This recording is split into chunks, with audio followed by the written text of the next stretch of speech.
এই মুহূর্তে যে ব্রেকিং নিউজ এসেছে এই মুহূর্তে ব্রেকিং নিউজ হচ্ছে। হ্যাঁ আমি বলছি ভারত থাকবে না।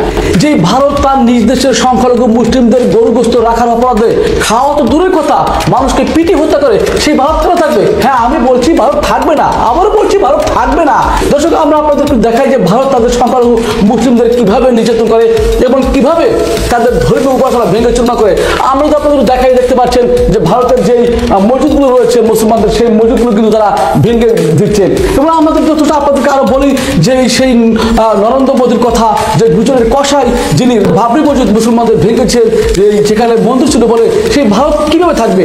যে ভারত তার প্রতিবেশী কোনো রাষ্ট্রের সাথে সুসম্পর্ক নাই, সেই ভারত কেন থাকবে? আমি আবার বলছি ভারত থাকবে না। হ্যাঁ ভারত থাকবে না। কেন ভারত থাকবে? যে ভারত দাদাগিরি করে, তারা নিজেরা মোড়ল সাজে, সেই ভারত থাকতে পারে না।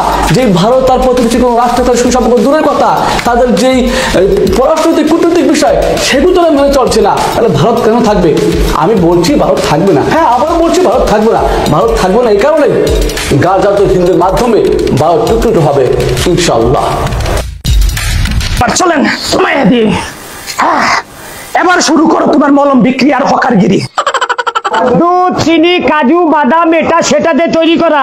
এইটা খেলে দাদা বৌদি মিল হবে, সংসারে শান্তি হবে, জীবনে অশান্তি হবে না। এইটা খেলে দাদা বৌদি মিল হবে, সংসারে শান্তি হবে, জীবনে অশান্তি। এই মুহূর্তে যে ব্রেকিং নিউজ এসেছে এই মুহূর্তে ব্রেকিং নিউজ হচ্ছে। হ্যাঁ আমি বলছি ভারত থাকবে না। যে ভারত তার নিজ দেশের সংখ্যালঘু মুসলিমদের গরুগ্রস্ত রাখার অপরাধে খাওয়া তো দূরের কথা, মানুষকে পিটি হত্যা করে, সেই ভারত কেন থাকবে? হ্যাঁ আমি বলছি ভারত থাকবে না, আবারও বলছি ভারত থাকবে না। দর্শক, আমরা আপনাদেরকে দেখাই যে ভারত তাদের সংখ্যালঘু মুসলিমদের কিভাবে নির্যাতন করে এবং কিভাবে তাদের ধর্মীয় উপাসনা ভেঙে চুরমা করে। আমরা তো আপনাদের দেখাই দেখতে পাচ্ছেন যে ভারতের যেই মসজিদগুলো রয়েছে মুসলমানদের, সেই মসজিদগুলো কিন্তু তারা ভেঙে দিচ্ছেন। এবং আমাদের যতটা আপনাদেরকে আরো বলি যে সেই নরেন্দ্র মোদীর কথা, যে গুজরাটের কসাই যিনি বাবরি মসজিদ মুসলমানদের ভেঙেছে, যেখানে মন্দির ছিল বলে, সেই ভারত কিভাবে থাকবে? যে ভারত তার প্রতিবেশী কোনো রাষ্ট্রের সাথে সুসম্পর্ক নাই, সেই ভারত কেন থাকবে? আমি আবার বলছি ভারত থাকবে না। হ্যাঁ ভারত থাকবে না। কেন ভারত থাকবে? যে ভারত দাদাগিরি করে, তারা নিজেরা মোড়ল সাজে, সেই ভারত থাকতে পারে না।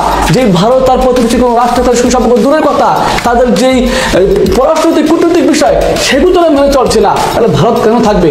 আমি বলছি ভারত থাকবে না। হ্যাঁ আবার বলছি ভারত থাকবে না। ভারত থাকবে না এই কারণে গাজাত হিন্দের মাধ্যমে ভারত টুকটুক হবে ইনশাআল্লাহ। চলেন মায়াদি, এবার শুরু করো তোমার মলম বিক্রি আর হকারগিরি। দুধ, চিনি, কাজু, বাদাম, এটা সেটাতে তৈরি করা।